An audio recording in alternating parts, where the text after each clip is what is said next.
What's going on, guys? Welcome back to the 4-1 week. This episode of the Weekly Wheaties. Gonna have a little fun. Number 21, one of my favorite numbers, lucky number maybe. Who knows? Not really into that, but this week I was wanting to talk about pizza because it's never a bad time to talk about pizza. Everybody loves pizza. I have the statement that there's no such thing as bad pizza, only pizza that's not as good as other pizza. So I'll answer it right up front. First and foremost, by far the best pizza in the world, I'll say, is from Lombardi's in New York on Spring Street in Nolita, a little south of Houston Street. Really close by, there's one called Arturo's, which ranks really high up in my book. But I will say my second favorite pizza is the pizza you like. Whatever your favorite kind of pizza is the second favorite. It's probably not as good as Lombardi's. I mean, let's just face it. I'm going to prove that throughout this podcast. But there is a science to a perfect pizza, but then again, there's not. And if you held my feet to the fire, no pun intended, because we'll talk about fire in a little bit, my second favorite pizza would probably be my custom created pizza from a place in Baton Rouge called Lit. Mainly because I can put any ingredient I want on there and they have all the ingredients I like. It doesn't mean that it's necessarily like my favorite pepperoni, but they have pepperoni, right? Doesn't necessarily mean it's my favorite pineapple. Yes, pineapple belongs on pizza, but they have it. They also have arugula, which is really hard to find on a pizza that can also offer pineapple, as well as a balsamic glaze sauce for the topping. So there's a lot of nuances to that place that makes it my second favorite. Your favorite could arguably be any pizza that you like. I can't tell you what your favorite is. So what I would like to do is kind of start off with a little bit of the history behind pizza and explain some things you may not know unless you've talked to me and I've bored you in the past about this. But pizza as we know it today is technically not considered Italian food. Now, it's a big statement. So the pizza we know, at least in the US, is more of an Americanized version of pizzaiola, which is something that started a long time ago throughout Europe, mainly in what today is referred to as Italy, but specifically looking at two cities, Naples and Pompeii. Now, obviously, Pompeii isn't there anymore. Naples is, but it's formerly, they called it Neapolis or Neapolis, forgive me for my pronunciation, which is where we get the term Neapolitan pizza from. Also, what's referred to as the Sicilian area, which is why we get Sicilian pizza. So the main difference in Neapolitan or Sicilian pizza is that those types of pizzas are literally like 10 or 12 inch in diameter, maybe a rectangle, but it's very small in size and it's all individualistic. It's a specific pizza for one person. Doesn't mean it can't be shared. It just means the serving size, if you will, is one, right? So a typical Neapolitan or Sicilian pizza, small. The Lit place I mentioned, restaurant, is a Neapolitan style, single-sized pizza. It's like the Subway for pizza. Now, I say this isn't technically Italian food because that style of pizza and what we refer to as the Americanized version of pizza has been around before Italy was quote unquote called the country or the republic or the liberation of Italy. Definitely not a history expert, so I may be incorrect, but from my research, Italy was either formed or recognized as a country of Italy, if you will, around 1861 or 1946, depending on how you kind of look at it. Because there was a time in the early 1900s to the mid 1900s where it went back to a dictatorship. Again, terminology might be wrong, but the idea or the premise of Italy as a country wasn't around when pizza as we know it, or pizza that's still served today, was first created. So now you're saying, okay, Garrett, cool. How did pizza start? Well, it started with typical bait, and again, this is hearsay and from my rudimentary research I've done on this topic because I do enjoy pizza. And if you see my shirt, Scott's Pizza Tours, if you ever go to New York, highly recommend one of his. He'll give you a ton more information than I could ever dream of. That is probably by far my favorite thing to do in New York. Spoiler for a future podcast episode, but Scott's Pizza Tours, I think it's just scottspizzatours.com. There's a walking tour, a bus tour. You can travel the boroughs of New York. You could walk around just in Nolita in New York and do all the pizzerias. That's where I was able to eat at Lombardi's and where I did get a lot of my information, or at least where a lot of what I'm about to share kind of spurred. So the story goes, bakers in the Italy region, again, if you will, just for the sake of the argument, were trying to get their ovens hot, but then cool them down to where they weren't too hot of a temperature to do the bread and the other pastries they needed to cook. So a quote-unquote trick was to get some really inexpensive, cheap dough, get a size about 12 inches, throw it on the bottom of the wood grill or the brick grill or whatever they were using to cook the stones, if you will, put that piece of dough on until it was literally black and crispy, and just move it all around the oven to cool off the areas that got really, really hot before they started cooking their pastries. Well, it didn't take long for someone to basically say, hey, I'm wasting this dough. It might not be worth that much anyway, which it wasn't, but why not use it for something and do something with it? So they figured out what some of the least expensive ingredients they had at the time, which were your basics for any pizza, and not pepperoni. It was tomato sauce, cheese, and basil, which is known as a margarita pizza. It's tomato sauce, sometimes sliced tomatoes are included in that, cheese, which we'll talk about cheese in a second, and then it doesn't always have to include basil, but it could, and we'll get to that again in a second. Those were like cheap and readily available ingredients. They could hurry up, put it on, literally cook it within a couple minutes, and it's good to go. You can eat it on the go, which is how pizza kind of started too for the working population. Something they could grab really cheap, really inexpensive, and eat it on the go. Now, we've kind of blew pizza up into this thing that we want really good ingredients. We don't necessarily care how long it takes. It still doesn't take long, spoiler.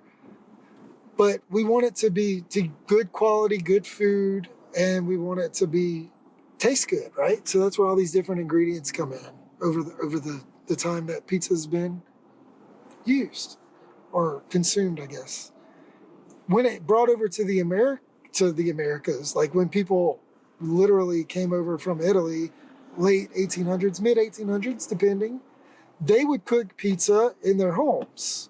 And from research, Lombardi's is actually one of the first original founded pizzerias, but that doesn't include some that opened and closed or some where they just kind of created pizza on the menu and it wasn't a pizzeria, quote unquote. So it may be the first, it might not. We don't know what we don't know, and that's kind of what we do know, so that's what we're going off of. That's not why it's the best, though. I'll talk about one of the reasons why I believe it's the best in a minute. But Lombardi started creating larger sized pizzas, so not just your 10 or your 12 inch, but the 18, the 20, 22 inch, where it was more pizza by the slice. So that's where they get these huge, large sliced pizza slices from. And one of the main reasons Americanized pizza is different from a Italy or a Sicilian or Neapolitan pizza from the Italy region is for a few reasons. Any type of pizza has to start with a crust, your dough, if you will, and that comes from mainly 5 ingredients: water, flour, olive oil, salt, and yeast. That's 5 ingredients. However much water you use versus flour dictates a completely different type of crust. however much olive oil or salt or yeast you put in could dictate the risings and how the dough rises, how quick it rises, how much it rises, how salty it may or may not taste. Tons of things, right? But over the years, what's been known is that, and I am biased, I can recognize my biases, but New York has been known as one of the pizza capitals of the world. And a YouTube channel called Food Theory actually did some research on this and kind of went into a little bit more depth on what other people have said before, that the water in New York, based on the chemical breakdown and the pH level and acidity and all of that, of the water literally in New York because of the reservoirs that it's coming from and what they do to it, makes the pizza crust different than any other pizzeria or any other pizza around the nation, including New Jersey. Like, New Jersey also has some really famous pizzerias. The problem is they're still different from New York pizza because the water is different and very small. Like, it's not a huge difference in water because they might be pulling from the same water reservoir. I'm not 100% certain on that.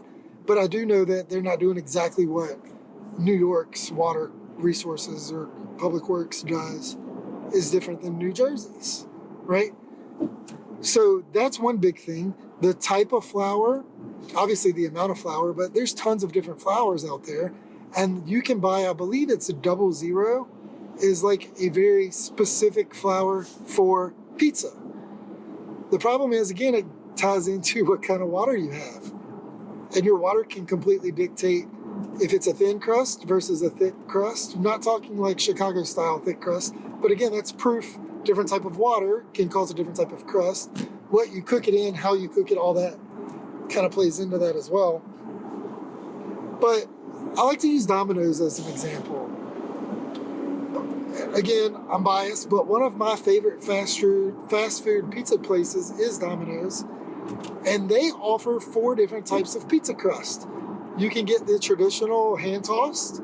You can get a thin crust, which is like really thin, obviously, but it's really crispy and crunchy. You can get Brooklyn style. And I've never worked for Domino's, so I don't know like what they're doing different. But the Brooklyn style is like in between the hand-tossed and the thin crust, where it's a real thin crust pizza, but it's more of a floppy type of crust, like traditional New York style pizza, so it's not crunchy, which is actually my favorite. The only downside is you have to buy it in a large. You can't get it in a medium. And then Domino's offers this, what's known as pan style pizza, which is more similar to your Chicago style, where there's really no crust because all of it goes all the way to the edge, really crispy, but also chewy. So there's literally 4 different types of crust, not including the cauliflower pizza. You can count that if you want. That makes 5. I don't care either way. I don't have a bias. It's called pizza. Fine. I'll call it pizza. I don't like it. I've tried it before. No knock. If you can't have gluten, then you don't really have a choice. So it might be the best there is. But if you want to look at it that way, there's 5 different styles of pizza crust. And all of them taste somewhat different, right? Even if you get the same toppings on all of them. Then, so we talked about flour and water and how it kind of mixes, but after you mix water and flour and you make your pizza dough, you have to put olive oil on it, salt and yeast, and then you have to let it rise or rest, which can dictate the rise time. Do you let it rest at room temperature? Do you put it in a refrigerator? Do you put it in a proofing container? Like, who knows? There's tons of different ways just to literally proof the dough. Then when you want to get into cooking the dough, do you use a gas grill? Do you do it over open flame? Do you put it on stone, like I mentioned earlier? Do you cook over bricks? Do you cook over, there's tons of different types of things to just cook over, but outside of gas grills, there's also a wood fire grill. There's also a coal oven grill. Now, the reason Lombardi's is one of the most famous pizzerias is because they have one of the oldest ovens in the US. They literally, like when their oven was going out, their second oven they bought from another pizzeria and paid a lot amount of money. Or they might have moved places just because of the oven. I can't remember. But the oven is that big of a deal to pizzas because this was a strict coal oven where you take coal, not charcoal, not wood, like straight coal from a mine. You put it in to create the flame. But the place where the fire starts is separate from the oven, and the heat is it's an indirect heat versus a direct heat, and it's not in the cooking vessel. It's got like a tunnel to bring the heat over. So that's a completely different way of cooking, as opposed to having this big brick oven, which is more common now, with wood cooking, where they put the wood in the brick oven, and the closer you get the pizza to the wood, obviously the hotter the temperature. So that brings this whole new variable to cooking. So that it's not this exact science, which is why there's so many different types of pizzerias. So many people believe this pizza is better than this pizza. I mean, literally going to the same pizzeria, if they did their dough a little bit different, if they sourced their cheese from somewhere different, if they cooked it 10 inches closer to the fire versus 10 inches further for 30 more seconds, you could have a completely different type of pizza. I'm sorry if I'm nerding out a little bit on pizza, but I told y'all I really like pizza. And you kind of knew what you were getting into listening to this podcast, right? But we're not quite done. So I mentioned earlier, traditional margarita pizza, the original style, tomato sauce, cheese, basil, right? We talked dough already. So now we get into tomatoes. Where to start? Do you start with the small, ripe, or not ripe, I'm sorry, I don't even know, like cherry style tomatoes, or the larger tomatoes, or the really big tomatoes? Do you do canned tomatoes, fresh tomatoes? Do you get the canned tomatoes that have the skin of the tomato left on? Do you get the tomatoes with the skin removed? Do you get the tomatoes that are stored in water, that are stored in gas, that are stored in this other type of, it's not oil, but I forget what kind of mixture it is. That's just the type of tomato. Then once you get your tomatoes, do you leave the seeds in them? Do you remove the seeds? Do you crush the tomatoes? Do you blend the tomatoes? Do you puree the tomatoes? Do you slice the tomatoes first? Right? All of this plays into how the sauce tastes. And not even mentioning what kind of seasoning you put in your sauce. Do you salt and pepper your sauce? Do you put oregano in your sauce? Do you put it after the sauce is blended and mixed? Do you put it after you put it on the dough and you season the top? Tons of questions. I mean, we're not even halfway down the diagram yet. Then we get into cheese. The most common is mozzarella, obviously, but do you do fresh mozzarella? Do you do shredded mozzarella? The most common is called low moisture mozzarella, but I mentioned shredded. Do you slice it? Do you kind of like rip it off with your hand and crumble it and cover your pizza that way? Do you cover all of the sauce? Do you leave some of the sauce uncovered? This rabbit trail could go on for days. Sicily, Italy, I'm not sure of the organization, but they've kind of like, quote unquote, decreed, if you want to be a true Sicilian Neapolitan pizza, it has to have buffalo cheese. And it has to use San Marzano tomatoes, I believe with the skin removed, because it has to be the canned tomatoes, or at least it has to be sourced from that area of Italy. And I believe that's it. I don't know if the other stipulations are the size of the crust. I think it can be circular or rectangular. I'm not sure. And then we talked about basil. So do you do fresh basil? Do you do chopped basil? Do you do shredded basil? Do you put the basil on before the pizza goes in the oven or after? Do you put the sauce on before the cheese, or the cheese on before the sauce? I think the cheese before the sauce is more of a traditional Chicago style, not really New York style. New York style is typically sauce first, then cheese, then basil. It's up to you. Tons of questions to answer, which is one reason, yes, I have cooked my own pizza. Yes, I've made my own dough. Yes, I've crushed my own tomato sauce. Yes, I've sliced my own low moisture mozzarella, fresh mozzarella, mind you. There is a difference if it's fresh or not fresh. So you do want fresh. You can use other types of pizza. If you go to Domino's and you do like the create your own pizza, there's like 4 different types of cheeses you can fill out. Yes, I've ate an all cheese pizza with all those cheeses before, and it's really good. And it's the best on the pan style. if you're curious.